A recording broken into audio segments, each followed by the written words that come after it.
परमेश्वर मसीह में मेरे प्रिय भाइयों बहनों, एक बार फिर से परमेश्वर के इस पवित्र दिन की इस प्रातःकालीन बेला की इस विशेष आराधना में आप सबका हार्दिक स्वागत है।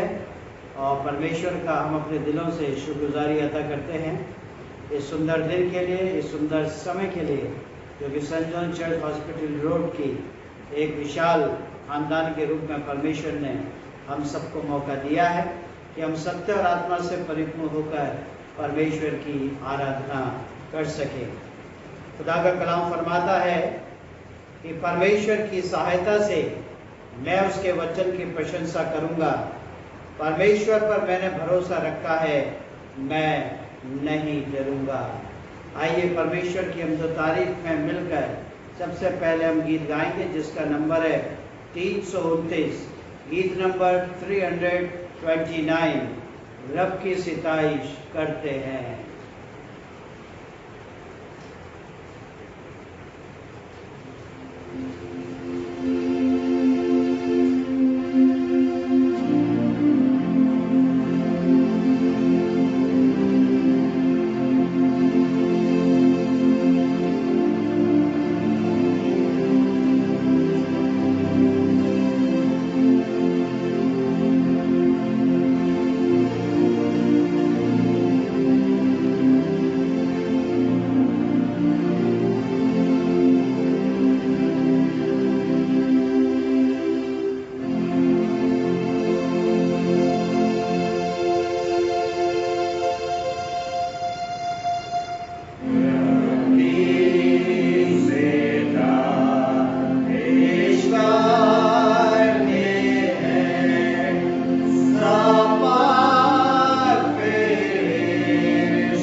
परमेश्वर के वचन में से संत मत्ती रचित सुसमाचार उसका 10वां अध्याय उसके 24वें पद से लेकर 33वें पद तक हमारे बीच में पढ़ा जाएगा।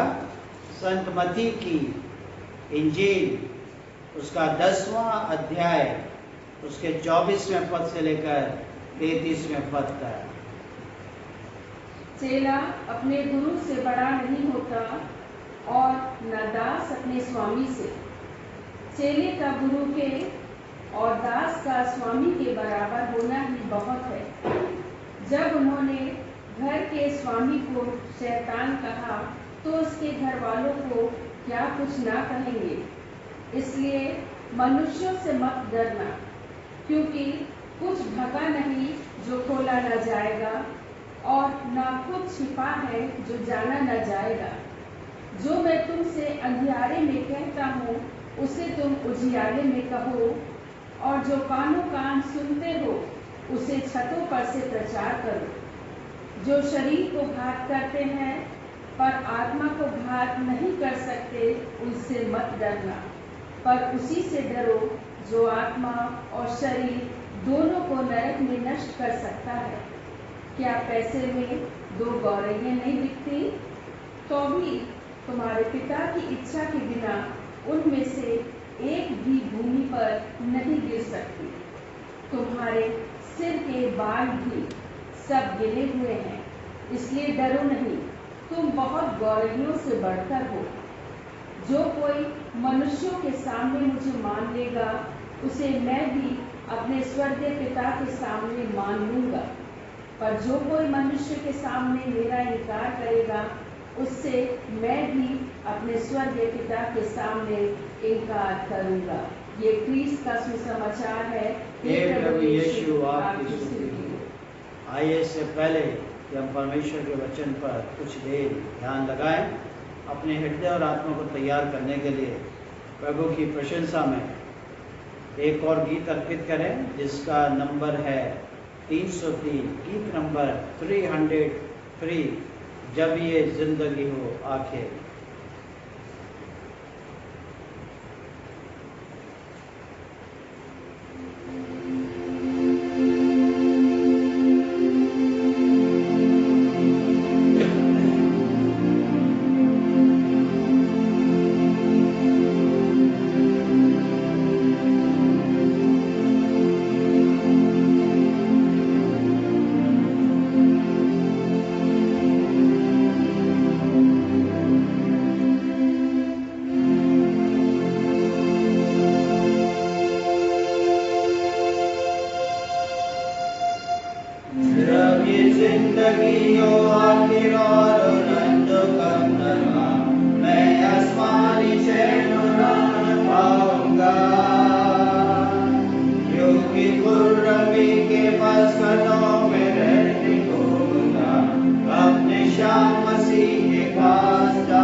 Shiru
मसीह के पास पाऊंगा।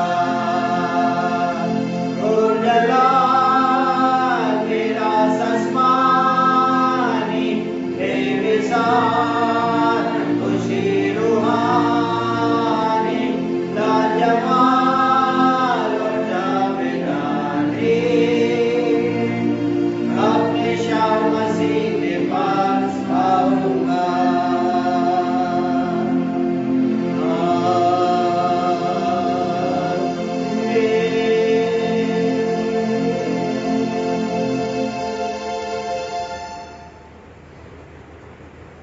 दुआ मांगे।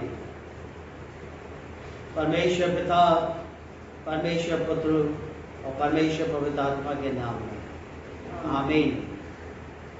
मेरे प्रिय भाइयों बहनों, प्रभु यीशु क्रिस्त के मधुर और पवित्र नाम में आप सबको इस नव प्रभात में, इस सप्ताह के प्रथम दिन अर्थात पाक दिन में, इस इबादत में आप सबका हार्दिक स्वागत है और शुक्रगुजारी अता करते हैं कि परमेश्वर ने हमें मौका दिया कि मैं और आप सत्य और आत्मा से परिपूर्ण होकर परमेश्वर की इबादत करें और उसका अभिप्राय जानें, क्योंकि आने वाले दिनों में या भविष्य में वो हम में से प्रत्येक के जीवन के माध्यम से अपनी इबादत, अपना जलाल चाहता है और उसके लिए मैं और आप शारीरिक, मानसिक और आत्मिक तौर से अपने आप को तैयार करने वाले बन सके। उत्तर भारत की कलीसिया के पंचांग के मुताबिक आज हम पेंतेकोस्त पर्व के उपरांत 8वां रविवार मना रहे हैं और जो आज मेडिटेशन के लिए जो थीम या जो विषय पवित्र आत्मा की अगुवाई में हमारे सामने रखा गया है वो ये है कि यीशु मसीह हम सबको सिखाते हैं कि हम परमेश्वर की सेवा किसी भय से, बिना किसी भय के करें या किसी प्रकार का डर, किसी प्रकार का भय हमारे जीवन में होना या दिखने की आवश्यकता नहीं है। और हमारे सामने जो मुबारक पाठ मुकद्दस मत्ती की इंजील से पढ़ा गया है उसका 10वां अध्याय उसके 24वें पद से लेकर 33वें पद तक, आज इसी पैसेज पर हम थोड़ी देर ध्यान करेंगे और परमेश्वर की बरकतों को हासिल करेंगे। मित्रों, मसीही जीवन में परमेश्वर अर्थात यीशु मसीह मेरे और आपके जीवन से जो भक्ति भाव चाहता है, उस भक्ति भाव का 2 तरीके से उल्लेख किया गया है। पहली बात जो खुदावन यीशु मसीह ने फरमाई कि यदि मनुष्य इस जीवन में यीशु के प्रति निष्ठावान रहेगा तो भावी जीवन में यीशु क्रिस्ट उसके प्रति निष्ठावान होगा। मित्रों, इतिहास का एक अमिट सत्य या सच्चाई यह है कि यदि हम अर्ली चर्चेस की बात करें या प्रारंभिक कलीसिया के इतिहास को उठाएं, पढ़ें और देखें तो उस कलीसिया में ऐसे भाई बहन या ऐसे स्त्री पुरुष अगर ना होते जिन्होंने कि परमेश्वर के या यीशु मसीह के अनुयायी होने के नाते यीशु मसीह के पीछे चलने के वजह से अगर दुख ना उठाया होता, यातनाएं ना सही होती या उन्होंने मौत का सामना ना किया होता, या सीधे शब्दों में मैं कहूं कि यीशु क्रिस्त का इनकार उन्होंने नहीं किया और आज मसीही मंडली का जो अस्तित्व है उन्हीं भाई बहनों के वसीले से है। अगर आज या उन दिनों में अगर हमारे मसीह भाई बहन ऐसा अपना आत्मिक जीवन, कलीसियाई जीवन व्यतीत ना करते तो वर्तमान समय में कलीसिया का अस्तित्व ना होता या मसीह मंडली का अस्तित्व ना होता। मैं कह सकता हूं, दावे के साथ कह सकता हूं कि आज की कलीसिया उन लोगों की अटूट निष्ठा पर आधारित है या निर्भर है जो अपने जीवन के अंत तक यीशु मसीह के प्रति निष्ठावान बने रहे और जो विश्वास उन्होंने यीशु मसीह के ऊपर किया या लाए उसको बड़े मजबूती के साथ वो थामे रहे। और इसलिए मत्ती की इंजील उसका 10वां अध्याय उसके 33वें पद में यीशु मसीह फरमाते हैं, पर या किंतु जो कोई मनुष्यों के सामने मेरा इनकार करेगा उसे मैं भी अपने स्वर्गीय पिता के सामने इनकार करूंगा। और ये बात आज मेरे और आपके लिए या मेरे और आपके समाज के लिए, मंडली के लिए निर्धारित होती है, मेरे और आपकी कलीसिया के लिए निर्धारित होती है कि वर्तमान समय की जो कलीसिया है, अगर अन्य समाज के भाई बहनों के समक्ष अगर हमने यीशु मसीह का इनकार किया तो यीशु मसीह कहते हैं कि मैं उस मंडली को, उस कलीसिया को, उस व्यक्तिगत बेटे बेटी को मैं भी अपने स्वर्गीय पिता के सामने इनकार करूंगा।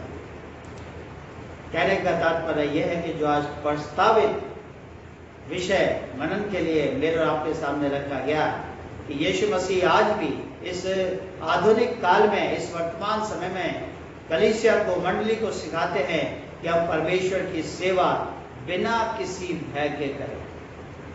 अर्थात कोई वजह ऐसी हमें दिखाई नहीं देती कि हम समाज के सामने यीशु मसीह के नाम का इनकार करें। लेकिन विडंबना यह है कि दोस्तों आज भी मेरे और आपके बीच में यीशु मसीह का इनकार किया जा रहा है। यीशु मसीह के नाम का इनकार आज भी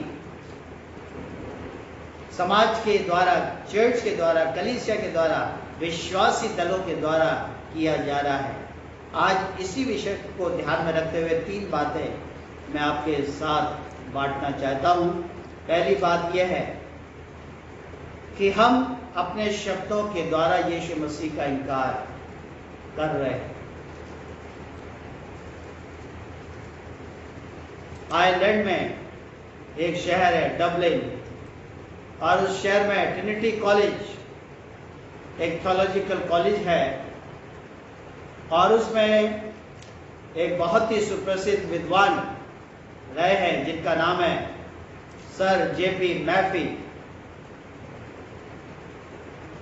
वो जब अपनी पुस्तक लिखते हैं या अपनी गवाही देते हैं तो वो कहते हैं या बताते हैं कि एक बार उनसे पूछा गया कि क्या वो मसीह है, क्या वो यीशु मसीह को मानने वाले हैं।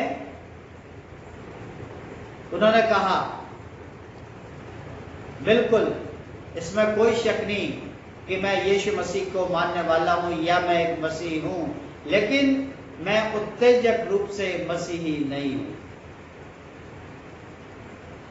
जिसका अर्थ यह है या जिसका अर्थ यह निकलता है कि वो सज्जन, वो सुप्रसिद्ध विद्वान अपनी मसीहत को अपने मनोरंजन में बाधक नहीं होने देते। इसमें कोई शक नहीं कि वो मसीही थे, लेकिन जब उनका मनोरंजन करने का समय होता था या जब उनका हृदय मनोरंजन से पोषित होना चाहता था, मनोरंजन करना चाहता था, तो वो नहीं चाहते थे कि वो मसीहत उनके मनोरंजन के बीच में आड़े आए। और इसलिए वो कहते हैं मैं मसीह तो हूं लेकिन उत्तेजक रूप से मैं मसीही नहीं। मेरे प्यारे दोस्तों, कई बार स्पष्ट शब्दों में बड़े विश्वास के साथ, बड़े दिलेरी के साथ, बड़े गर्व के साथ मैं और आप कहते हैं कि हम अब फलानी कलीसिया के सदस्य हैं। इतनी पुरानी कलीसिया, इतने वर्षों पुरानी कलीसिया है, हम उसके सदस्य हैं, हम उस सम्मान्य कलीसिया के सदस्य हैं। लेकिन शायद उस सदस्यता के प्रति या उस मेंबरशिप के प्रति ना तो हम कभी जागरूक हुए और ना ही हम आज जागरूक होते हैं, और ना ही उस कलीसिया के लिए चिंतित होते हैं, ना ही उस कलीसिया के भाई बहनों के लिए चिंतित होते हैं, ना ही उस कलीसिया के पासबान के लिए चिंतित होते हैं, ना ही कलीसिया के उस परमेश्वर के भवन के रख रखाव, उसका संचालन या उसकी गतिविधियां, हम किसी भी चीज के प्रति चिंतित नहीं होते हैं। लेकिन हम कहते हैं कि हम फलानी फलानी कलीसिया के सदस्य हैं, और ना ही हमारी कोई ऐसी इच्छा दिखाई देती है या जागृत होती हुई अनुभव होती है, महसूस होती है कि मैं और आप अन्य समाज के लोगों से जरा सा भी डिफर समाज में दिखाई दें, या जरा से भी भिन्न उन भाई बहनों से दिखाई दें। मेरे प्यारे दोस्तों, मैं कहना चाहता हूं, आपसे अपील करना चाहता हूं कि मसीही जन का, एक सच्चे मसीही जन का या भाई बहन का ये कर्तव्य है कि वो संसार के लोगों से कुछ भिन्न दिखाई दे, अन्य समाज के लोगों से एक अलग पर्सनैलिटी, एक अलग अस्तित्व में, एक अलग छवि में वो समाज में दिखाई दे। क्योंकि मैं कहता हूं कि एक मसीही जन का ये कर्तव्य कदापि नहीं है कि वो संसार के अनुरूप हो जाए, वो संसार के साथ चले। ये कर्तव्य कदापि किसी कलीसिया का या कलीसिया के किसी भी सदस्य का नहीं हो सकता। सदस्य का जो कर्तव्य है वो ये है कि एक मसीह जन संसार से परिवर्तित होकर संसार का परिवर्तन करे, संसार से निकल के, संसारिक बातों को त्याग के, संसारिक बातों को छोड़ के और अपने जीवन में मसीहत को इम्प्लीमेंट करे। जो यीशु मसीह की इच्छा है, जो उसका अभिप्राय है, जो उसके वायदे हैं, उनसे वो अपने आप को लवरेज करे और उनसे परिवर्तित होकर संसार के अन्य समाज का, संसार के अन्य भाई बहनों का जीवन परिवर्तन करे। तो पहली बात जो ये है कि हम शब्दों से यीशु मसीह का इनकार करते हैं, और जो दूसरी बात है वो ये है कि हम बोलते भी नहीं हैं, हम शांत रहते हैं। हमको शांत रहना पसंद है, या हम सच्चाइयों को देखकर भी अपने मुंह पर लगाम लगा लेते हैं, या अपने मुंह पर चुप्पी का बैनर या चुप्पी का टैग लगा लेते हैं। तो हम अपनी चुप्पी से भी यीशु मसीह का इनकार करते हैं। एक बेटी थी, उसकी शादी एक बहुत पुराने इज्जतदार खानदान में हुई, और जो लड़की उस खानदान के लड़के ने पसंद की थी, शायद खानदान के लोगों को, खानदान के बुजुर्गों को वो लड़की पसंद नहीं थी, और लेकिन लड़के की इच्छा थी, इसलिए उन्होंने हामी भर दी और शादी का इंतजाम होने लगे। उस समय आ गया कि वो शादी भी उस दिन होने लगी। शादी हो चुकी, लड़का लड़की पति पत्नी के रूप में अपना जीवन व्यतीत करने लगे, लेकिन खानदान के लोग इतने सभ्य थे, इतने शिष्टाचार से परिपूर्ण थे कि उन्होंने इस लड़की के विरुद्ध या इस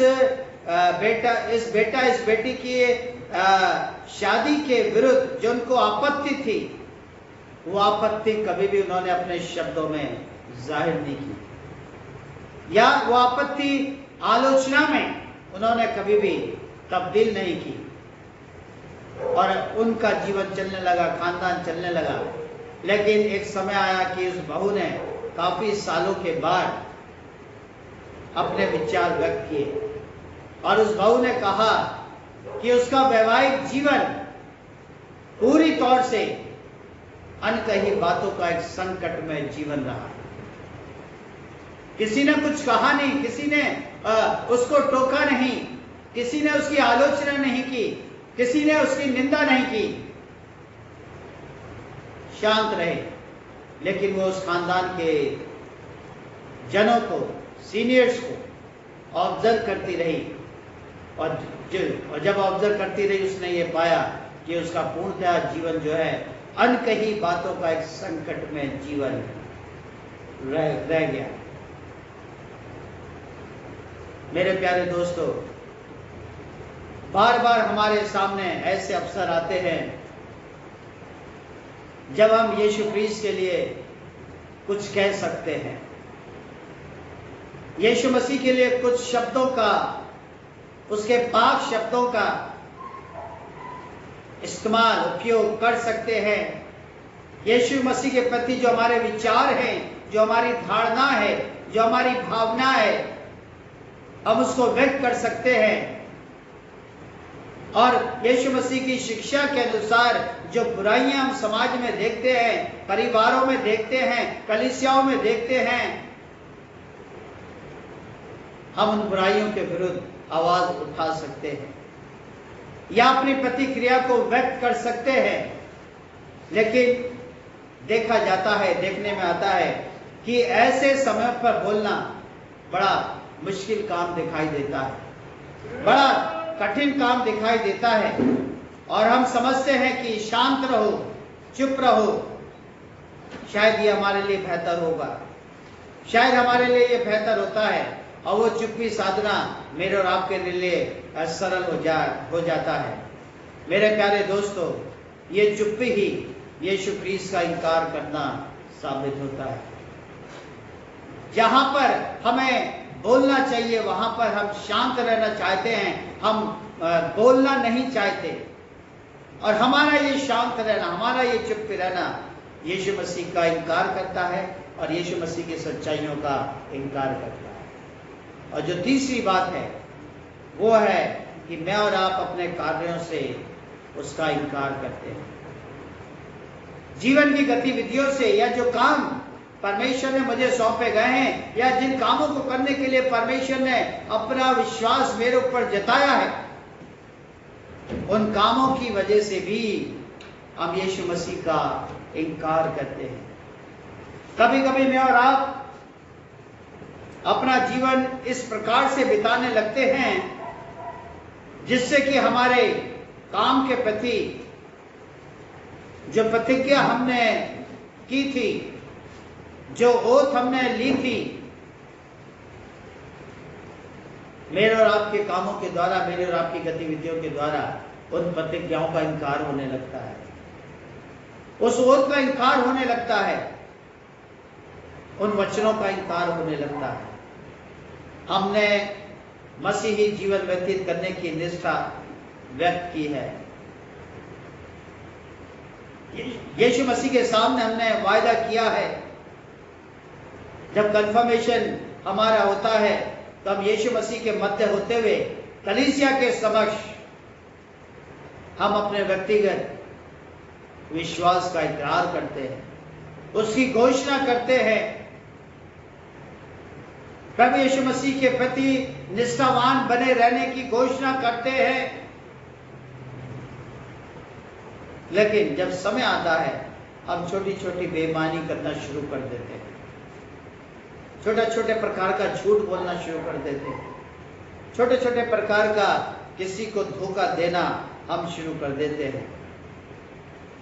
मेरे प्यारे दोस्तों, जिस व्यक्ति ने यीशु मसीह के पीछे चलने का संकल्प लिया था, जिस भाई बहन ने यीशु मसीह के पीछे चलने का दृढ़ संकल्प किया था, वो भाई वो बहन अपने ही ऐशो आराम की चिंता में दौड़ना शुरू हो जाता है, अपनी चिंता में लग जाता है, अपने जीवन की महत्वाकांक्षाओं में को पूरा करने में लग जाता है, अपने परिवार के पालन पोषण में लग जाता है, अपने परिवार को कैसे आराम दिया जाए, कैसे मैं अपनी जिंदगी में ऐशो आराम करूं।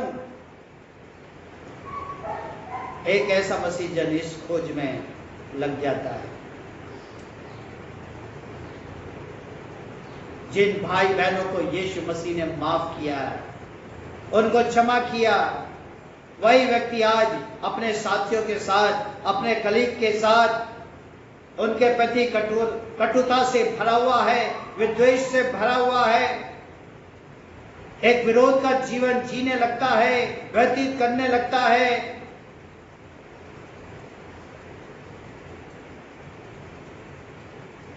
जिस भाई या बहन की दृष्टि यीशु मसीह पर लगी रहनी चाहिए, जिसने मनुष्यों को प्राण देने तक प्रेम किया, जीवन के आखिरी समय तक उसने मानवता से प्रेम किया, उसने अपने चुने हुए लोगों से प्रेम किया।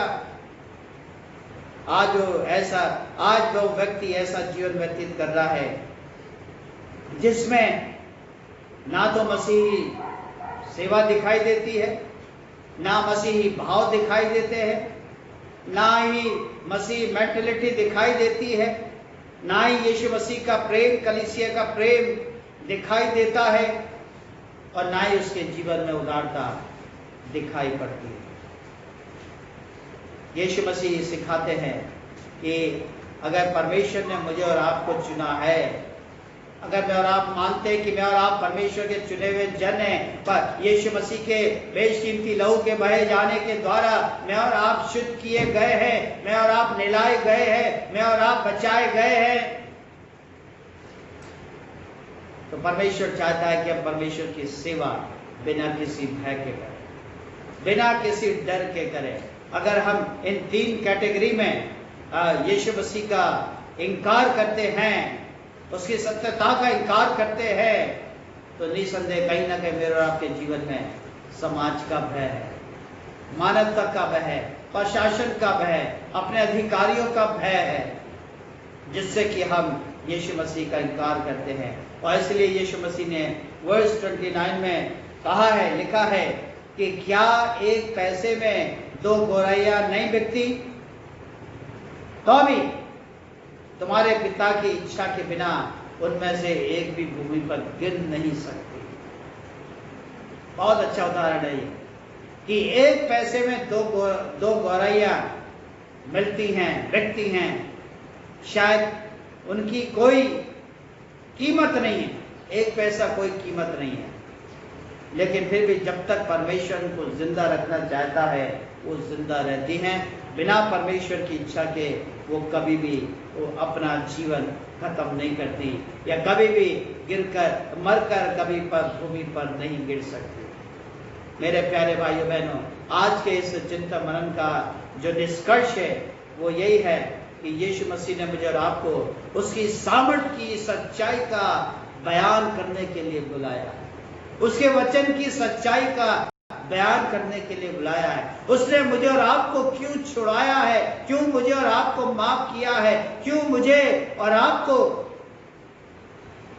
इस हालत में, इन परिस्थितियों में, इन विपदाओं के बीच में जीवित रखा है, वो इसलिए रखा है कि मैं और आप उसकी सामर्थ की सच्चाइयों को लोगों को बता सकें। और सच्चाई क्या है? सच्चाई यह है कि परमेश्वर मेरे और आपके साथ खड़ा हुआ है। God stand with us in our struggle against justice and oppression.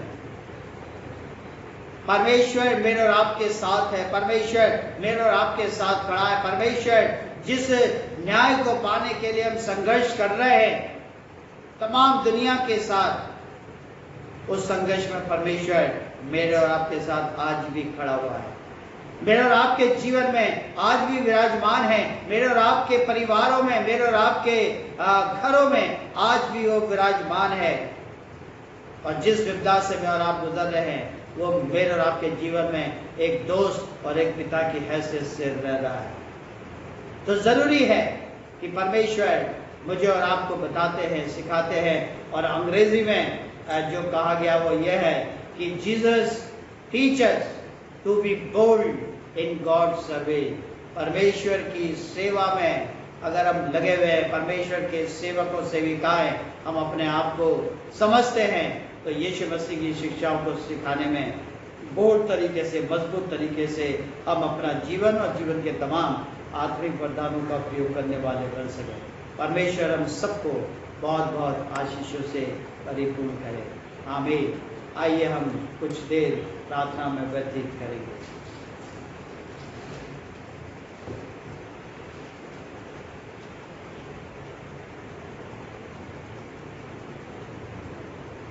महान अनुग्रहकारी पिता परमेश्वर, बड़े दीनता और नम्रता से परिपूर्ण होते हुए आपके कदमों में अपना जीवन अर्पित किए हुए हैं। हमारा विश्वास है कि आप हमारे जीवनों में हैं। हमारा विश्वास है कि आप हमारे खानदानों में हैं। हमारा विश्वास है कि जहाँ कहीं भी आपके नाम में इबादतें हो रही हैं, आपकी उपस्थिति उनके बीच में है। और उसी विश्वास के चलते प्रभु, आपकी उपस्थिति हम अपने जीवन में अनुभव कर रहे हैं। आपके पवित्र आत्मा का अभिषेक हमें मिल रहा है। आपके दाने दरमियान आपके सामर्थ्य की अनुभूति से हम लवरेज हो रहे हैं। और पिता परमेश्वर, हमारा विश्वास है जिस उद्देश्य के लिए आपने हमारे खानदानों में, हमारे घरों में इकट्ठा किया है, वो उद्देश्य हमारे जीवन से पूरा हो रहा है। पिता परमेश्वर, हम शुक्रगुजार हैं इस सुंदर जीवन के लिए जो कि आपने आज प्रातः काल तक हमारे व्यक्तिगत, पारिवारिक, कलीसियाई, सामाजिक जीवन के लिए रख छोड़ा है। और साथ ही साथ शुक्रगुजारी अता करते हैं कि आपने जीवन की जो प्राथमिकता है, तमाम उत्तम बरकतों से आपने हमको मामूर कर रखा है, जो कि इस बात को साबित करती है कि भविष्य में हमें बिना डरे आपकी सच्चाइयों को, आपकी सामर्थ को अपने भाई बहनों के साथ, अपने साथियों के साथ, या जहाँ कहीं भी हम रहते हैं, जहाँ कहीं भी हम काम करते हैं, आपकी सच्चाइयों से उनको परिचित कराना है। पिता परमेश्वर, हम शुक्रगुजार हैं पिछले हफ्ते की तमाम आशीषों, तमाम सुरक्षाओं के लिए जो कि आपने हमको प्रदान करे। और जबकि आपके पाक दिल से आज नए हफ्ते के हम शुरुआत कर रहे हैं, हम अपने जीवन को आपके हाथों में समर्पित कर देते हैं। आप हमारे समर्पण को स्वीकार करें, आशीषित करें और हमें और भी अत्यधिक तौफीक से मामूर करें, ताकि खुदावन जो भी खामियां पिछले सप्ताह में रही हैं, उन खामियों की पुनरावृत्ति ना हो सके, लेकिन आने वाले सप्ताह का हम अभिवादन करते हुए पिता परमेश्वर आपके लिए अपने जीवन का उपयोग करने वाले बन सके। एक बार फिर से पिता परमेश्वर, हम अपने देश के तमाम अधिकारियों को आपके हाथों में सौंप देते हैं। आपने अभी तक सबकी सुधि ली है, सबकी निगहबानी चौपानी की, अपनी बुद्धि से आपने सबको मामूर किया है। आने वाले सप्ताह के लिए प्रत्येक पर आपकी दृष्टि बनी रहे। आप उनको अपनी बुद्धि, अपनी समझ, अपनी सामर्थ्य से परिपूर्ण करें, ताकि अपने अधिकारों की महत्ता को समझते हुए भारत वर्ष के प्रत्येक नागरिक के लिए, प्रत्येक समाज के लिए, प्रत्येक कम्युनिटी के लिए पिता परमेश्वर उन तमाम अधिकारों का उपयोग करने वाले बन सके। पिता परमेश्वर, हम शुक्रगुजार एक बार फिर से अपने भारतवर्ष के चिकित्सा विभाग के लिए खुदावन, जबकि दिनों रात मरीजों की सेवा में लगे हुए हैं।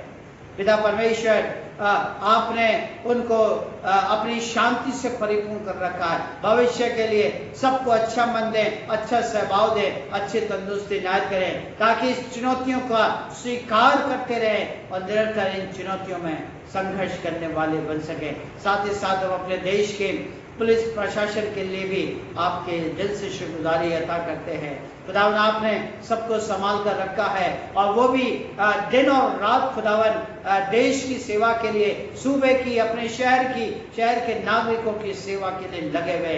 पिता परमेश्वर, उन सबको भी अच्छी तंदुरुस्ती नायत कर, उनके परिवारजनों को हम आपके हाथों में सौंप देते हैं। सब पर अपनी दया दृष्टि फरमाएं, सबको शांति दें, उनके परिवार की प्राथमिकताओं से आप उनको संपन्न करें। पिता परमेश्वर, हम शुक्रगुजारी अदा करते हैं अपने कलीसिया के प्रत्येक भाई बहन के लिए, खासतौर से बुजुर्गों के लिए। ये बड़े अद्भुत तरीके से एक दोस्त की हैसियत से आपने उनको संभाल कर रखा। पिता परमेश्वर, इसी तरीके से आप उनको थामे रहिए, अपने आप को उनके ऊपर नाजिल करिए, ताकि पूर्ण तौर से अपने आप को आपके हाथों में सौंपते हुए अपने जीवन में संघर्ष करने वाले बन सकें।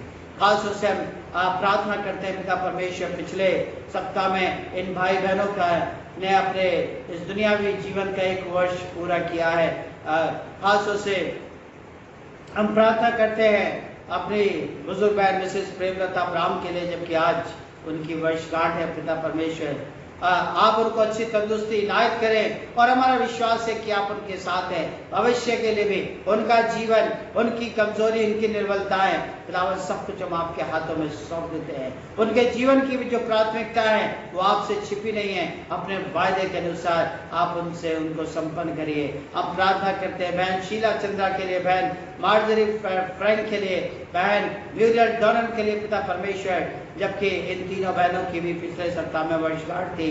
आपने इनको भी इनके परिवार के साथ संभाल कर रखा है। भविष्य के लिए इनका जीवन, इनका स्वाद, हम सब कुछ आपके हाथों में सौंप देते हैं। इनके परिवार की जो प्राथमिकता है पिता परमेश्वर, अपने भंडार से आप उन्हें परिपूर्ण करें। हम प्रार्थना करते हैं भाई वरुण क्रिस्टोफर रॉबिन के लिए, जबकि कल उसकी वर्षगांठ थी। पिता परमेश्वर इस नौजवान पर आपकी आशीष बनी रहे। अपने आप को इसके ऊपर नाज़िल करें ताकि जिस उद्देश्य के लिए आपने एक नव वर्ष उसको बख्शा है, उस उद्देश्य के लिए वो जागरूक रह सके, कंसर्न रह सके और अपने समाज की सेवा के साथ साथ, परिवार की सेवा के साथ साथ कलीसिया की सेवकाई में उसकी भागीदारी बढ़ने वाली बन सके।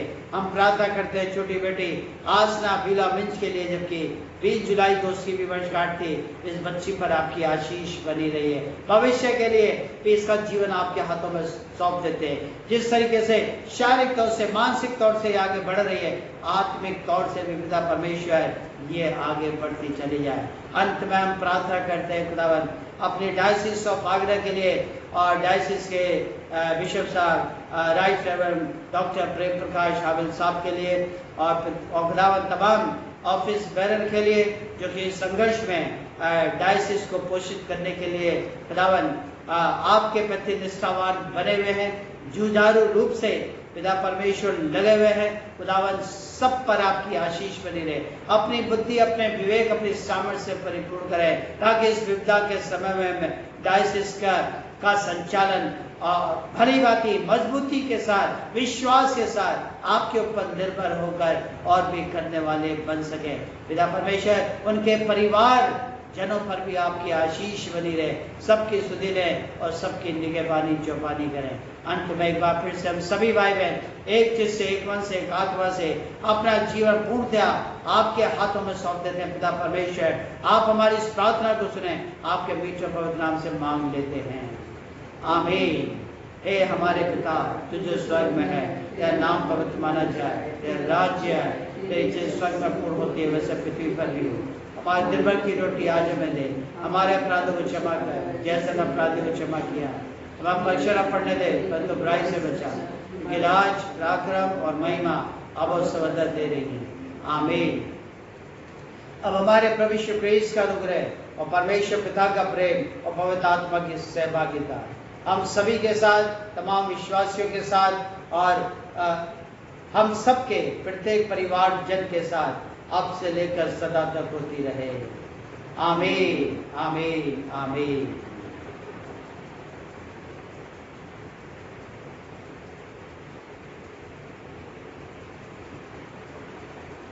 Thank you very much. खुदा आप सबको आशीष दे और आपके साथ अपनी संगति बनाए रहे।